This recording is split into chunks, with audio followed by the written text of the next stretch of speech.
Hello everyone, welcome to युक्ति professional classes. इस video में हम स्पेसिफिक रिलीफ एक्ट 1963 के आगे के प्रोविज़न देखने वाले हैं। अगर आपने मेरे चैनल को सब्सक्राइब नहीं किया है तो मेरे चैनल को सब्सक्राइब शेयर लाइक ज़रूर करिए। चलिए अब हम स्टार्ट करते हैं। तो विनिर्देश पालन स्पेसिफिक रिलीफ, तो सबसे पहले हम समझते हैं स्पेसिफिक रिलीफ क्या होता है। ठीक है, तो स्पेसिफिक रिलीफ ऐसा रिलीफ होता है जो कि कॉन्ट्रैक्ट जो संविदा की है उसके एक पक्षकार को किसी कार्य को करने के लिए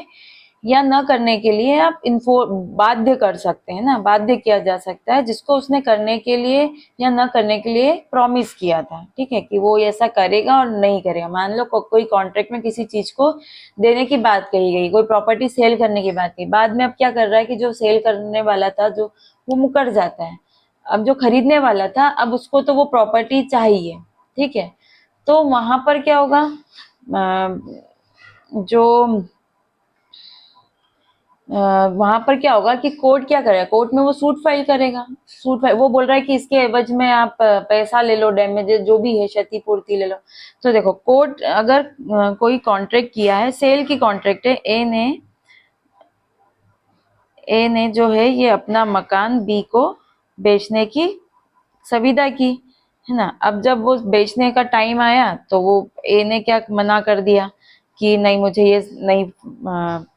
बेचना है। तो अब बी के पास क्या रेमेडी है, तो बी क्या करेगा, कोर्ट जाएगा। ठीक है, बी जाएगा कोर्ट।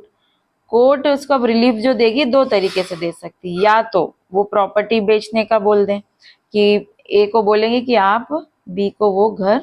दे दो। ठीक है, या फिर ए से कुछ क्षतिपूर्ति बी, मतलब क्षतिपूर्ति बी को दिला देगी जो उसको डैमेजेस हुए या जो भी है, क्योंकि संविदा भंग के लिए इंडियन कॉन्ट्रैक्ट एक्ट जो है उसके सेक्शन 74, 73, 74, 75 जो क्षतिपूर्ति से रिलेटेड है ना, तो उससे रिलेटेड जो है उसको ये उपचार दिला देगी। तो यहाँ पर ये जो उपचार दिया है जिसमें क्षतिपूर्ति दी है वो क्षतिपूर्ति का उपचार हो जाएगा, और जहां पर एज इट इज उसको इन्फोर्स करा रहे हैं, वो उसको वापस ऐसे का ऐसा घर दिलवाया जा रहा है, तो ये विनिर्देश स्पेसिफिक रिलीफ होगा। मतलब जो चीज कॉन्ट्रैक्ट में रखी गई थी वही चाहिए, वो स्पेसिफिक रिलीफ होगा। ठीक है, तो यहाँ पर जो उसको प्रॉपर्टी एज इट इज दिलाई जा रही है, वो कॉन्ट्रैक्ट को इन्फोर्स कराया जा रहा है, उसका पालन कराया जा रहा है, वही यहाँ पे विनिर्देश अनुतोष आएगा, विनिर्देश अनुतोष का पालन माना जाएगा। ठीक है, तो यहाँ पे ये स्पेसिफिक रिलीफ ये होता है।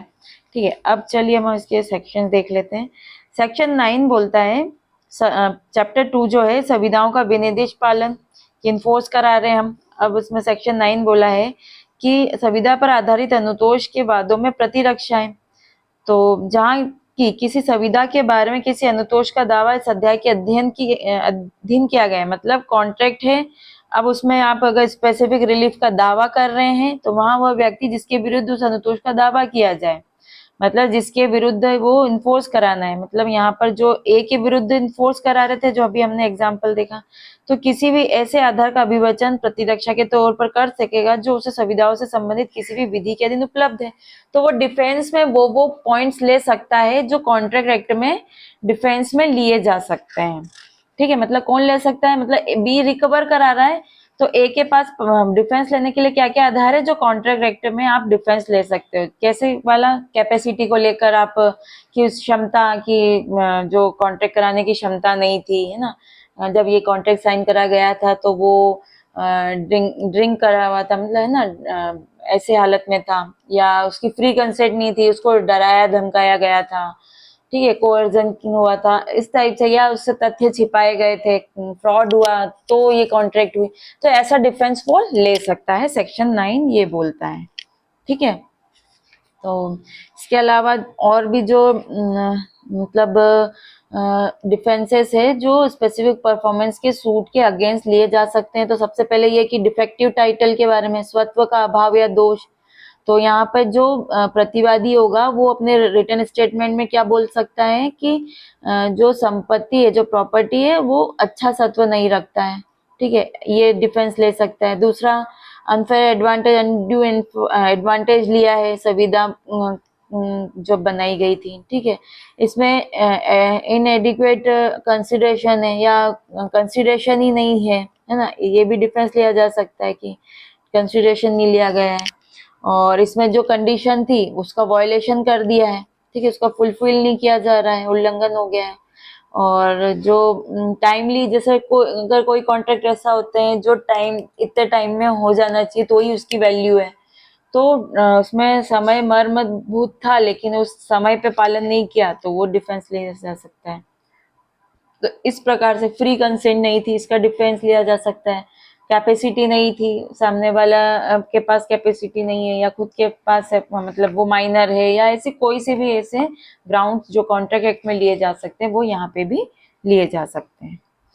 चलिए नेक्स्ट क्वेश्चन है सेक्शन 10 संविधाओं के बाबत विनिर्दिष्ट पालन। तो यहाँ पर जो है संविधाएं जिनका विनिर्दिष्टतः प्रवर्तन कराया जा सकता है,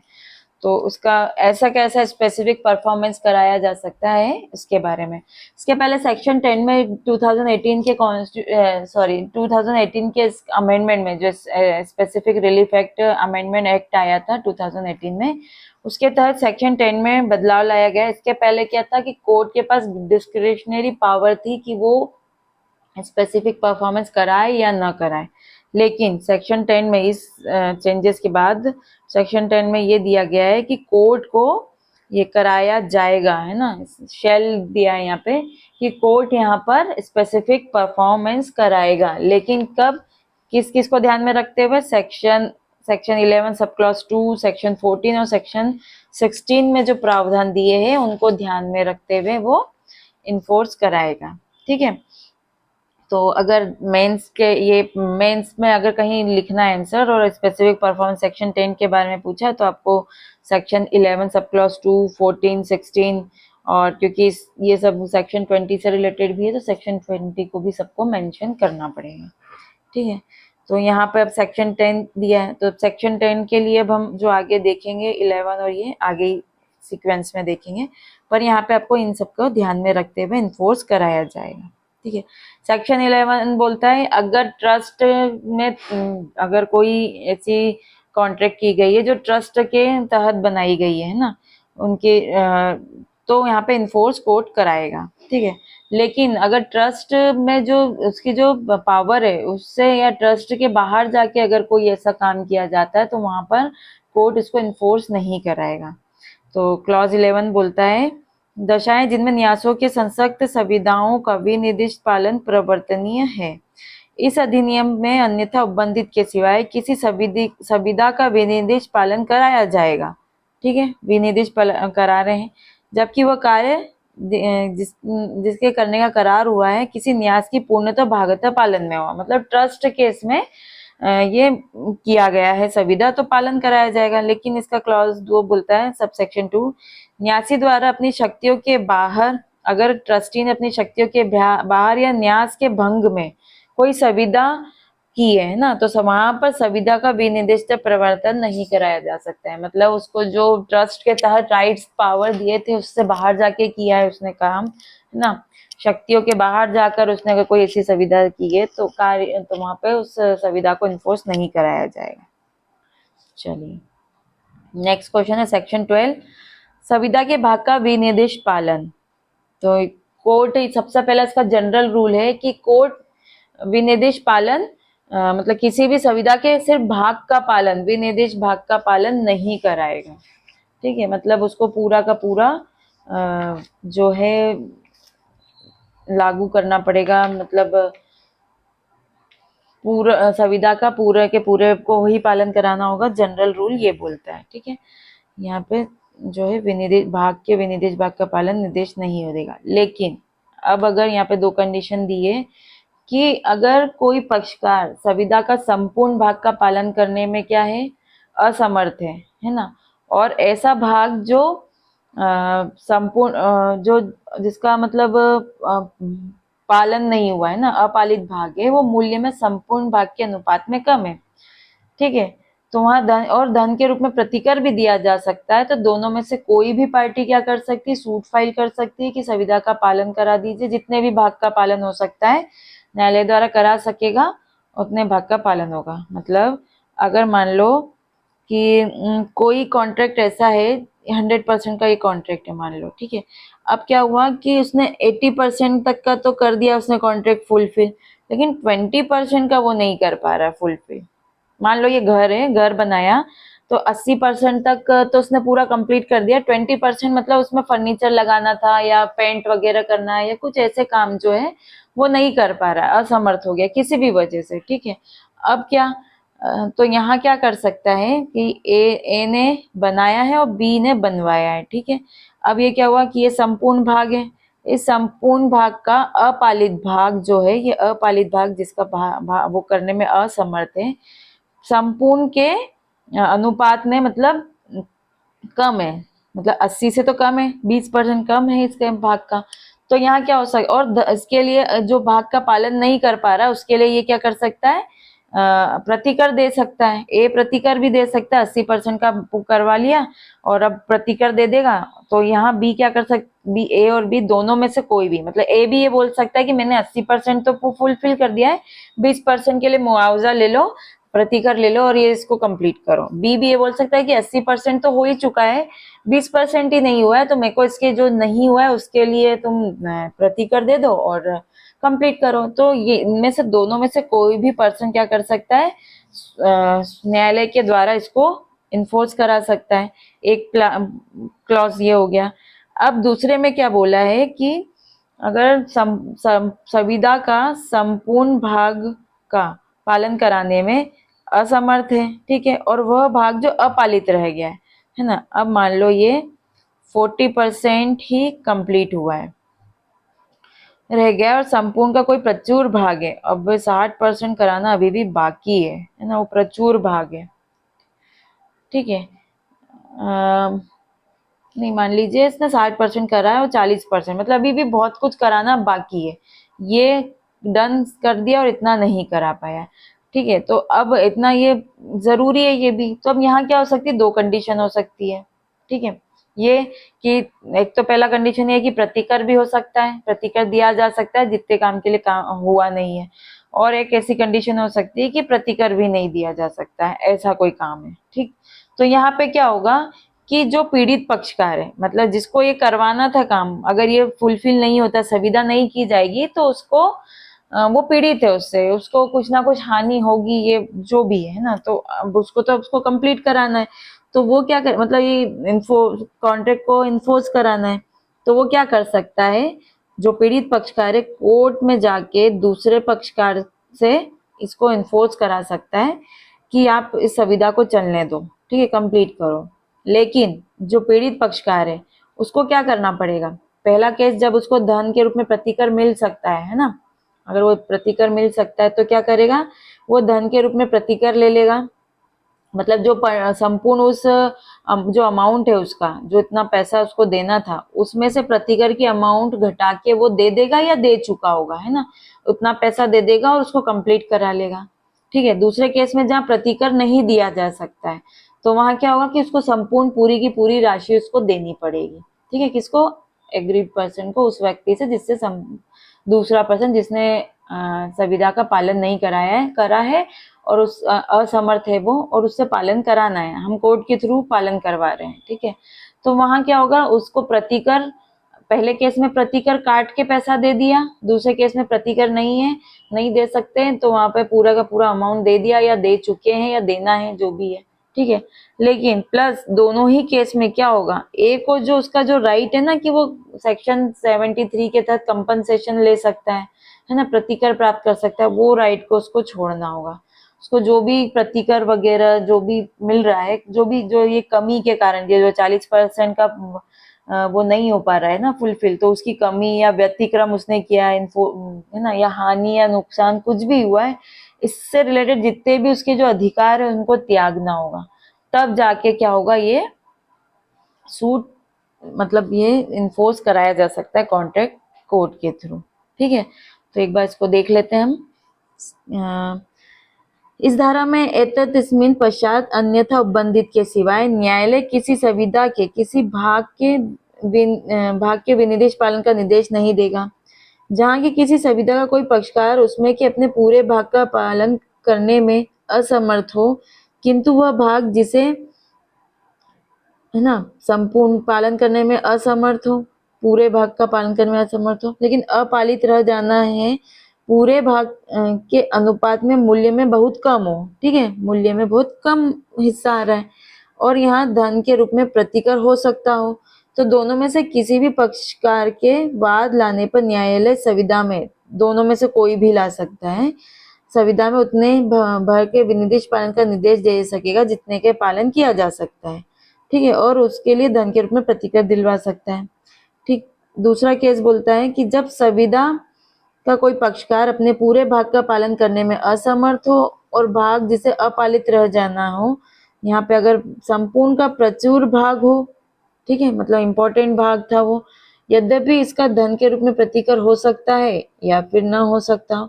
तो वहां यह विनिर्दिष्ट पालन के लिए डिक्री अभिप्राप्त करने का हकदार नहीं होगा, तो पहले तो होगा ही नहीं, लेकिन न्यायालय दूसरे पक्षकार के वाद लाने पर व्यतिक्रम करने वाले पक्षकार को यह निर्देश दे सकेगा कि संविदा के अपने उतने भाग का जितना वो पालन कर सकता है विनिर्दिष्ट पालन करें, यदि दूसरा पक्षकार मतलब जो सूट फाइल कर रहा है वो पक्षकार क्या करें, क के अधीन आने वाली दशा में पूरी संविदा के लिए करातीत प्रतिफल में उसमें से उतने भाग में प्रतिफल को जिसे अपालित रह जाना हो घटा कर दे या दे चुका हो, और दूसरे केस में क्या है कि पूरी संविदा के लिए प्रतिफल कोई हो उसे काटे बिना, मतलब दे दिया हो, दे चुका हो। दूसरी शर्त इसमें है कि दोनों ही दशा में शेष भाग के पालन कराने में सब दावों को तथा शेष की जो भी उसमें कमी हुई है व्यतिक्रम द्वारा हानि नुकसान के लिए जो भी है प्रतिकर पाने का अपने समस्त अधिकारों को वो त्याग दे, ठीक है। तो ये हुआ। क्लॉज 4 क्या बोलता है, अगर कोई संविदा ऐसी है कि दो भाग में है ना, तो एक का पालन कराया जा सकता है, एक का नहीं कराया जा सकता, और दोनों को अलग किया जा सकता है, तो जो भाग का पालन कराया जा सकता है वो पालन करा देंगे, जिसका नहीं उसको मना कर दिया जाएगा, ठीक है। तो ये इसमें ये बोला गया है, ठीक है। अब यहाँ पे ऐसा है कि संविदा का कोई पक्षकार उसमें अपने पूरे भाग का पालन करने में इस धारा के प्रयोजन के लिए असमर्थ माना जाएगा। असमर्थ क्यों है, अगर विषय वस्तु का कोई प्रभाग जो संविदा की तारीख को अस्तित्व में था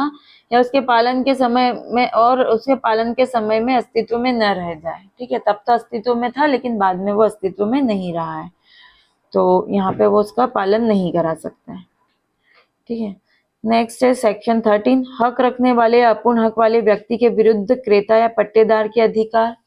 सेक्शन 13 क्या बोलता है कि अगर कोई विक्रेता या पट्टा करता है क्या है, उसके पास उसका हक नहीं है उस प्रॉपर्टी का, ठीक है, हक नहीं है, और या अपूर्ण हक है, प्रॉपर हक नहीं, अभी नहीं आया है, लेकिन वो ये करते हुए क्रेता को बेच देता है कि ये मेरा इस पर हक है, ठीक है, बेच दिया। अब क्रेता को पता पड़ा, पट्टेदार को पता पड़ा कि ये इसका हक नहीं है, तो अब क्या करें, तो यहाँ पर क्या होगा कि अगर विक्रेता जो है या पट्टा करता है उसको बाद में अगर संविदा चल रही है, जारी है, और उस दौरान अगर उसको वो प्रॉपर्टी में पूर्ण हक मिल जाता है या कंप्लीट हक मिल जाता है, तो क्रेता क्या कर सकता है, वो कोई हित अर्जित कर लेता है। अगर विक्रेता पट्टा करता है तो क्रेता या पट्टेदार उस हित मतलब उस ऐसे हित में अपनी संविदा की पूर्ति कराने के लिए उसको विवश कर सकता है, ठीक है। दूसरा क्लॉज बोलता है कि अगर कोई ऐसी प्रॉपर्टी है जहां पर मतलब ज्यादा लोग की प्रॉपर्टी है, उसमें अन्य व्यक्तियों की सहमति आवश्यक हो, है ना, उस प्रॉपर्टी के लिए उस अन्य व्यक्ति की सहमति आवश्यक थी, ठीक है ना। तो यहाँ पर क्या है, जो विक्रेता जो है और अन्य व्यक्तियों से सहमति ली जा सकती है ना, मतलब आबद्ध कर सकते हैं विक्रेता को या पट्टाकर्ता की प्रार्थना पर वे सहमति देने को आबद्ध हो, मतलब उन्होंने प्रार्थना करेंगे और वो सहमति दे देंगे, तो यहाँ क्रेता या पट्टेदार क्या कर सकता है, ऐसी सहमति प्राप्त करने के लिए विवश कर सकेगा। या फिर अगर ऐसी संविदा को विधिमान्य करने के लिए अगर कोई हस्तांतरण की अन्य व्यक्ति द्वारा हस्तांतरण की आवश्यक हो, है ना, विधिमान्य बनाने के लिए, मतलब हक को विधिमान्य बनाने के लिए अन्य व्यक्ति की सहमति आवश्यक हो, और विक्रेता क्या कर सकता है, उसकी प्रार्थना करने पर सहमति देने के लिए वो आबद्ध होते हैं, तो यहाँ पे वो उसको विवश कर सकते हैं। वैसे ही अगर किसी हक को विधिमान्य करने के लिए अन्य व्यक्तियों द्वारा हस्तांतरण आवश्यक हो और विक्रेता या पट्टाकर्ता के प्रार्थना पर वो हस्तांतरण करने को आबद्ध हो, तो यहाँ पर क्रेता और पट्टेदार ऐसे हस्तांतरण कराने के लिए विवश कर सकेंगे। ठीक है। अब तीसरे केस में बोला है कि अगर जो विक्रेता है उसने क्या बोल दिया है कि इस पे कोई भार नहीं है ना, कोई विलंगम नहीं है ना, और बेच दिया उसको, ठीक है। लेकिन क्या हुआ है, पता पड़ता है कि उस पर मॉर्गेज पे रख रखी है वो प्रॉपर्टी ना, उस पर विलंगम है, भार है उस पे। लेकिन वो राशि कितनी, जो उसने जो खरीदनी, जो राशि, जो क्रय धन है, उससे ज्यादा का मॉर्गेज नहीं है ना। तो यहाँ पर क्या कर सकता है जो क्रेता है, वो विक्रेता को वास्तव में और क्रेता के पास क्या मोचन का अधिकार है, तो वहां क्रेता क्या कर सकता है, उस बंधन का मोचन कराने के लिए और बंधकदार से उसकी जो विधिमान्य मोचन जहां पे भी हो, मतलब उसको मोचन कराने के लिए और प्रॉपर्टी अपने को हस्तांतरित कराने के लिए विवश कर सकेगा। मतलब उसने बेच दी है, लेकिन ये बोला है कि इसमें जो है बोलते हैं कि इस पे कोई भार नहीं है, और उसको बेच दिए। अब पता पड़ा है कि उसको मॉर्गेज पर रखा है किसी और व्यक्ति के पास, और जो विक्रेता है उसको उसका मॉर्गेज, उसका मोचन कराने का अधिकार है उसके पास। तो यहाँ क्रेता क्या कर सकता है, उस बंधक दाता जो है जिसको प्रॉपर्टी मॉर्गेज पे रखी है, उससे उस प्रॉपर्टी को लेने के लिए वो जो है ना, क्या कर सकता है, क्रेता को विक्रेता को विवश कर सकता है, और वो धन कितना, जितना उसका क्रय धन है उस उतने के बराबर का ही वो धन, मतलब मॉर्गेज पे रखा गया, उससे ज्यादा का नहीं होगा, है ना। तो यहाँ पे उससे वो प्रॉपर्टी रिकवर कराई जा सकती है। ठीक। फोर्थ क्लास बोलता है कि जहाँ विक्रेता या पट्टाकर्ता जो है संविदा के विनिर्दिष्ट पालन के लिए वाद लाए और हक के अभाव या अपूर्ण हक के आधार पर वाद खारिज हो जाए, वहां प्रतिवादी को अपने निक्षेप की यदि कोई हो उस पर ब्याज सहित वापसी का, मतलब क्रेता और पट्टाकर्ता ने क्या किया, स्पेसिफिक परफॉर्मेंस के लिए सूट फाइल किया, लेकिन वो खारिज हो गया। अब यहाँ प्रतिवादी ने अगर कोई डिपॉजिट करी थी अमाउंट, है ना, प्रॉपर्टी खरीदने के लिए, है ना, तो उस पर ब्याज सहित, या फिर वाद जो लाया गया था उसमें जो खर्चे पाने का अधिकार है, ठीक है, और अगर उसमें जो भी हो तो उस पर अधिकार है। तो यहाँ ऐसे निक्षेप, ब्याज और खर्चों को के लिए उस हित पर यदि कोई धारणा अधिकार है जो संपत्ति में विक्रेता को पट्टा करता है, तो जो वो विषय वस्तु है ना, उस संपत्ति की जो विषय वस्तु, उस पर इनका लीन होगा, मतलब वो अपना खर्चे इससे रिकवर कर सकते हैं, है ना। तो ये सेक्शन 13 बोला है। मतलब जिसके पास हक नहीं है, ऐसा विक्रेता और पट्टाकर्ता ने क्या करा, उस प्रॉपर्टी को दे दिया, क्रेता को बेच दिए। तो क्रेता के पास क्या क्या ऑप्शन है, या तो वो जब भी हक अर्जित होगा विक्रेता के पास तो वो उससे विवश कर लेगा, उससे इन्फोर्स करा लेगा अपने कॉन्ट्रैक्ट को, उससे प्रॉपर्टी ले लेगा। दूसरा ये है कि वो प्रॉपर्टी मतलब किसी संविदा को विधिमान्य बनाने के लिए, संविदा के तहत कोई अधिकार उसको विधिमान्य बनाने के लिए किसी और व्यक्ति की भी सहमति आवश्यक है, और विक्रेता के प्रार्थना करने पर वो सहमति दे देगा। तो यहाँ पे क्रेता ना विवश कर सकता है कि ऐसी सहमति ले, ठीक है, पट्टा जो करता है वो बोल ले सकता है। दूसरा, अगर हस्तांतरण से रिलेटेड है कि हस्तांतरण के लिए प्रार्थना करेंगे, वो कर देंगे, तो यहाँ विवश किया जा सकता है। तीसरा है कि भार मुक्त बताते हुए सेल कर दी, लेकिन वो भार है उस पर, तो यहाँ पर क्या करा जा सकता है कि, और उसमें मोचन का अधिकार विक्रेता के पास है, तो विक्रेता को विवश किया जाएगा कि वो मोचन कराए, प्रॉपर्टी उसको दे, और जो धन है जो वो क्रय जो मॉर्गेज पे रखा है वो क्रय धन से अधिक नहीं होगा, उतना ही होगा, ठीक है, मॉर्गेज की अमाउंट। और फोर्थ केस में ये है कि अगर उसने सूट फाइल किया है विक्रेता ने, पट्टाकर्ता ने, और वो खारिज हो जाता है क्योंकि अपूर्ण हक है उनका, है ना, प्रॉपर हक नहीं है उस पे, खारिज हो गया। तो ऐसे में अगर प्रतिवादी ने अगर जो है उसने अगर कोई अमाउंट डिपॉजिट कर रखा था या कोई भी अग्रिम दे रखा था, है ना, तो उस पर खर्चे, और जो भी खर्चे किए उसने सूट को के संबंध में, तो वो खर्चे रिकवरी करने का अधिकार होगा, और वो उस प्रॉपर्टी पर लीन होगा, है ना, विषय वस्तु जो है स्वाद की विषय वस्तु पर उसका धारणा अधिकार होगा, ठीक है। सेक्शन 13 ये बोलता है, ठीक है। और ये सेम जो क्लास है जंगम संपत्ति के विक्रय या भाड़े की सुविधाओं को भी लागू होंगे। तो ये ठीक। अब है सुविधाएं जिनका विनिर्दिष्ट प्रवर्तन नहीं कराया जा सकता है, ठीक। तो यहाँ पर ऐसी सुविधाएं जिसका स्पेसिफिक परफॉर्मेंस, जो हमने सेक्शन 10 पढ़ा था जिसमें लिखा था कि स्पेसिफिक परफॉर्मेंस कराया जाएगा, लेकिन कोर्ट सेक्शन 11 सब सेक्शन 2, है ना, सेक्शन 14 और सेक्शन 16 को ध्यान में रखते हुए ही स्पेसिफिक परफॉर्मेंस करा सकता है। तो सेक्शन 14 में क्या दिया है, ऐसी मदे दिए हैं, ऐसी आइटमें दी है जिसको इन्फोर्स नहीं करा जा सकता, ऐसी सुविधाएं जिनको विनिर्दिष्ट प्रवर्तित नहीं कराया जा सकता। तो किस केस में नहीं प्रवर्तित कराया जा सकता है, तो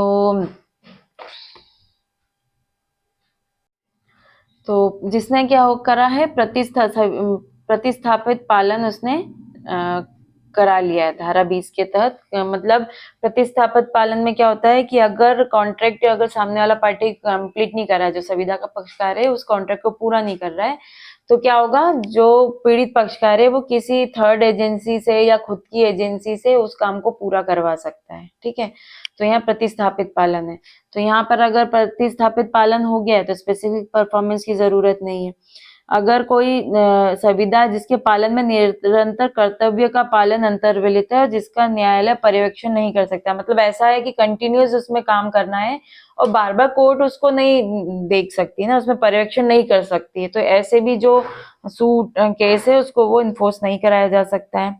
अगर किसी व्यक्तिगत पक्षकार की व्यक्तिगत हड़ताल पे, जैसे मतलब कोई सिंगर है वो ही उस कर सकता है, या उस कोई फेमस सिंगर है जिसके लिए वहां पे वो नाम प्रचलित है, उस लोग जो भीड़ आ रही है उस सिंगर के नाम से आ रही है ना, कि इतनी भीड़ आई है कि उस सिंगर को देखना है ना, और अब वो सिंगर नहीं आ रहा है ना, तो फिर क्या होगा। तो यहाँ ऐसी अगर कोई है, अगर मान लो वो सिंगर बीमार पड़ गया तो उसको इन्फोर्स नहीं कराया जा सकता, जबरदस्ती हम मान लो गला ही बैठ गया तो जबरदस्ती उससे गवाया नहीं जा सकता, तो यहाँ इसको इन्फोर्स नहीं किया जा सकता। मतलब व्यक्तिगत अर्हताओं पर निर्भर है कि न्यायालय उसके तात्विक निबंधों को विनिर्देश पालन नहीं करा सकता है। ठीक है, अब वो ये सिंगिंग के लिए बुलाया है, कॉन्ट्रैक्ट किया है, अब उसकी तबीयत खराब हुई, गला ही बैठ गया, आवाज ही नहीं निकल रही है, तो अब यहाँ कोर्ट उसको इन्फोर्स नहीं करा सकता है कि वो अगर आ भी जाएगा तो कोई मतलब नहीं, गा ही नहीं पाएगा। ठीक है, तो यहाँ पे इस तरीके से उसको नहीं कर सकते। और दूसरा है ऐसी सुविधा जो अवधारणीय प्रकृति की हो। ठीक है, तो इन केस में स्पेसिफिक परफॉर्मेंस नहीं कराया जा सकता सेक्शन 14 के तहत। नेक्स्ट सेक्शन है सेक्शन 14 है, ये भी जो 2018 का अमेंडमेंट आया था उसके तहत ये जो है लाया गया था।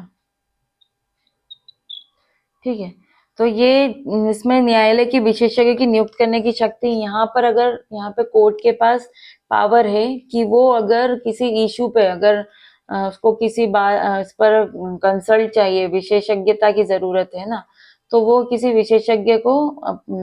अपने सहायता के लिए नियुक्त कर सकता है, ला सकता है। और जो पार्टीज है उसको उनको सपोर्ट करना होगा, जो भी वो विशेषज्ञ को दस्तावेज चाहिए, इंफॉर्मेशन चाहिए तो पार्टीज अवेलेबल कराएगी, फिर उसकी जो भी रिपोर्ट होगी कोर्ट में प्रस्तुत की जाएगी, है ना। तो और फिर कोर्ट में जब प्रस्तुत होती है तो या तो न्यायालय या फिर पक्षकार भी अगर उसके रिपोर्ट से संबंधित या उसके जो भी उससे पूछताछ करनी है उससे कर सकते हैं। ठीक है, और जो भी इसका विशेषज्ञ के खर्चे होंगे वो पार्टी से रिकवर करने के लिए कोर्ट कह सकती है। तो सीपीसी के में अंतर्विष्ट उपबंधों की व्यापकता पर प्रतिकूल प्रभाव डाले बिना इस अधिनियम के अधीन किसी भी वाद में जहां न्यायालय वाद में अंतर्विलित किसी विनिर्दिष्ट विवादक पर अपनी सहायता के लिए, जो वाद के किसी विनिर्दिष्ट विवादक है तो सहायता के लिए विशेषज्ञ की राय प्राप्त करना आवश्यक समझता है। सूट में क्या है, विनिर्दिष्ट विवादक है, उसमें सहायता चाहिए, राय चाहिए, आवश्यक समझ रहा है, वहां वह एक या अधिक विशेषज्ञ नियुक्त कर सकेगा और उन्हें ऐसे विवादक पर उसको रिपोर्ट करने का निर्देश दे सकेगा। साक्ष्य उपलब्ध कराने के लिए इसके अंतर्गत उक्त विवादक पर दस्तावेजों का पेश किया जाना भी है, विशेषज्ञ की उपस्थिति सुनिश्चित कर सकेगा।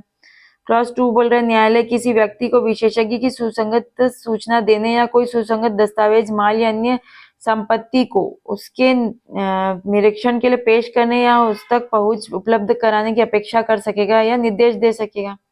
मतलब किसी व्यक्ति को क्या बोल सकता है कि विशेषज्ञ को रिलेवेंट जो भी इंफॉर्मेशन चाहिए, दस्तावेज चाहिए, संपत्ति चाहिए, निरीक्षण के लिए जाना है, जो भी है बोल सकता है कि आप ये उपलब्ध कराएं, निर्देश दे सकेगा। विशेषज्ञ द्वारा दी गई राय या राय, जो भी विशेषज्ञ ने राय दी है, ठीक है, या रिपोर्ट वाद के अभिलेख का भाग होगी। ठीक है, और न्यायालय या न्यायालय की अनुज्ञा से वाद का कोई भी पक्षकार व्यक्तिगत रूप से विशेषज्ञ से खुले न्यायालय में उसका निर्देश या उसकी राय या रिपोर्ट में उल्लेखित किसी विषय पर या उसकी रिपोर्ट के बारे में या उसकी रीति के बारे में निरीक्षण जिसमें उसने निरीक्षण किया है परीक्षा कर सकेगा। ठीक है, या तो कोर्ट कर सकता है, कोर्ट की अनुज्ञा से कोई पार्टी भी उसको उसकी वो जो रिपोर्ट है, राय है, क्या प्रोसेस अपनाई है ना, उसके बारे में वो निरीक्षण जो भी उसने निरीक्षण किया है उस मैटर के बारे में उसका परीक्षा कर सकता है। और विशेषज्ञ की ऐसी फीस, खर्च, व्यय का मतलब वो पाने का हकदार होगा जो न्यायालय नियत करे और जो पक्षकारों द्वारा ऐसे अनुपात में और ऐसे समय पर संदेह होंगे जो न्यायालय निर्देश करे। ठीक है, तो ये सेक्शन 14A। चलिए आज के लिए इतना ही, मिलते हैं हम नेक्स्ट वीडियो में। Thank you.